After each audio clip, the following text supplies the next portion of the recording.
রাষ্ট্র চলবে আল্লাহর হুকুমে, কঠিন হুঙ্কার দিলেন এই নারী নেত্রী। দেখেন এই ভিডিওতে। আমার রাষ্ট্র চলবে কার বিধানে? মানুষের বিধানে না আল্লাহর বিধানে? কার বিধানে? হ্যাঁ, আমার রাষ্ট্র চলবে আল্লাহর বিধানে। এত দলাদলি, এত রাজনৈতিক নিরাপত্তাহীনতায় আমরা আর থাকতে চাই না। আমরা চাই একটা শান্তির, একটা সুখের, একটা ভ্রাতৃত্বের দেশ গঠন করতে।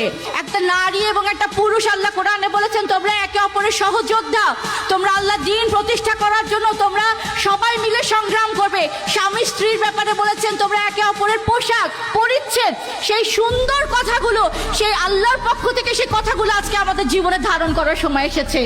আমরা চাই শান্তি প্রতিষ্ঠা করতে, আমরা চাই নিরাপত্তা প্রতিষ্ঠা করতে, যাতে করে আমরা দরজা খুলে ঘুমাতে পারি। আজকে আমাদেরকে শুধু বলা হচ্ছে, এবং বিশেষ করে নারীদেরকে, তুমি নামাজ পড়ো, তুমি দোয়া পড়ো, তুমি জান্নাত চলে যাবে। কিন্তু আমি আজকে আপনাদেরকে বলতে চাই, আল্লাহ নামাজের হুকুম যেভাবে দিয়েছেন, ফরজ করেছেন, আল্লাহ দ্বীন প্রতিষ্ঠা করাও কিন্তু ফরজ করেছেন।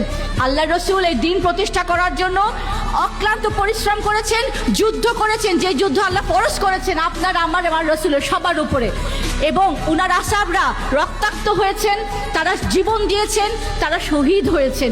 আর আজকে সেখানে হচ্ছে তুমি তসবির দানা টিপে জান্নাতে চলে যাবা। এত সহজ না, এত সহজ নয়। আল্লাহ আপনাদেরকে সঠিক জ্ঞান দান করুক আজকের এই সম্মেলনের মাধ্যমে। তাদের হৃদয়কে আল্লাহ উন্মুক্ত করে দিক।